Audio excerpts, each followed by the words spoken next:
दोस्तों वैसे तो हम अपने देश को भारत, इंडिया और हिंदुस्तान बोलकर बुलाते हैं, पर राष्ट्रपति के एक इन्विटेशन से देश के नाम को लेकर चर्चा चल रही है। चलिए इस सब को डिटेल में समझते हैं। भारत में G20 समिट की बैठक 9 और 10 सितंबर को होने जा रही है।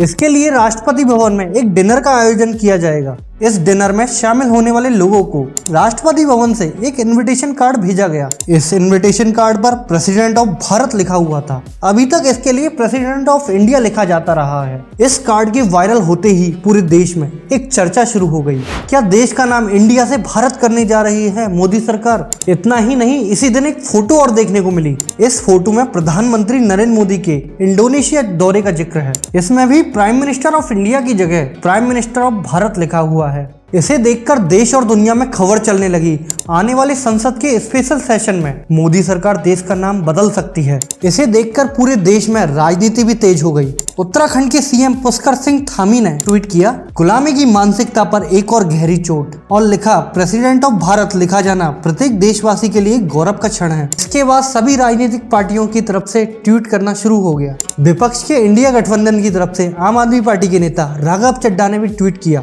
हम अपनी अगली बैठक में अपने गठबंधन का नाम भारत करने पर विचार कर रहे हैं। तब बीजेपी को भारत का नया नाम सोचना शुरू कर देना चाहिए। राजनीति को साइड में रखकर देखें तो क्या हमारे देश का नाम सिर्फ इंडिया है?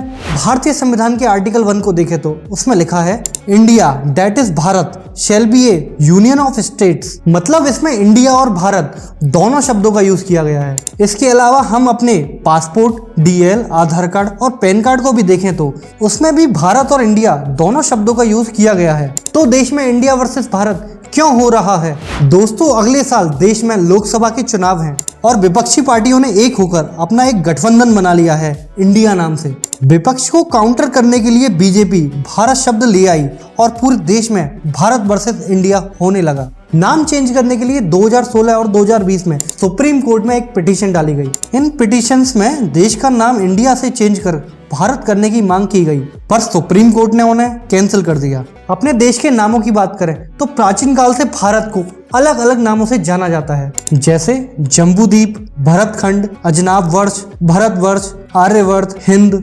हिंदुस्तान, इंडिया, भारत। इनमें सबसे ज्यादा भारत प्रचलन में है और विश्व में इंडिया के नाम से जाना जाता है। दोस्तों देश का नाम भारत कैसे रखा गया, चलिए समझते हैं। राजा दुष्यंत और शकुंतला का एक पुत्र हुआ जिसका नाम भरत रखा गया। भरत बचपन से ही इतने प्रतापी थे कि वो शेर के साथ खेलते हुए उसके दांत गिन लिया करते थे। बड़े होकर भरत सम्राट बने और अपने देश का नाम भी भारत रख दिया गया। दुष्यंत और शकुंतला पर एक महाकाव्य लिखा गया। अभिज्ञान शकुंतलम नामक महाकाव्य की रचना कालिदास ने की है। हिंदुस्तान शब्द की बात करें तो भारत पर अनेक देशों ने हमले किए, उनमें से एक फारसी मतलब ईरान के लोग। फारसी राजा जब भारत आए तो उन्होंने देखा ये पूरा देश सिंधु नदी के किनारे बसा हुआ है। सिंधु नदी के किनारे रहने की वजह से पारसियों ने सिंधुवासी कहना शुरू कर दिया, लेकिन फारसी भाषा में शाह शब्द नहीं बोला जाता, सा की जगह हा बोला जाता है। यहीं से उन्होंने सिंधु की जगह हिंदू कहना शुरू कर दिया और हिंदू से हिंदुस्तान बन गया। जब भारत पर यूनानियों यानी ग्रीस ने आक्रमण किया, यूनानी सिंधु नदी को इंडस नदी बोलते थे। इसी इंडस से इंडिया कहा जाने लगा और देश का नाम इंडिया रख दिया गया। इसके बाद अंग्रेज आए और अंग्रेजों के द्वारा इंडिया शब्द का यूज किया गया, जिससे पूरे वर्ल्ड में भारत को इंडिया और यहाँ के लोगों को इंडियंस कहा गया। दोस्तों ऐसी कंट्रीज की बात करें जिन्होंने पहले अपना नाम चेंज किया है तो पर्शिया ने ईरान किया है, सिलोन ने श्रीलंका, वर्मा ने म्यांमार और टर्की ने टर्किया किया है। दोस्तों आप इंडिया वर्सेस भारत की बहस को किस प्रकार देखते हैं, हमें कमेंट में जरूर बताएं। ऐसी नॉलेजेबल वीडियो देखने के लिए हमारे चैनल को सब्सक्राइब करें।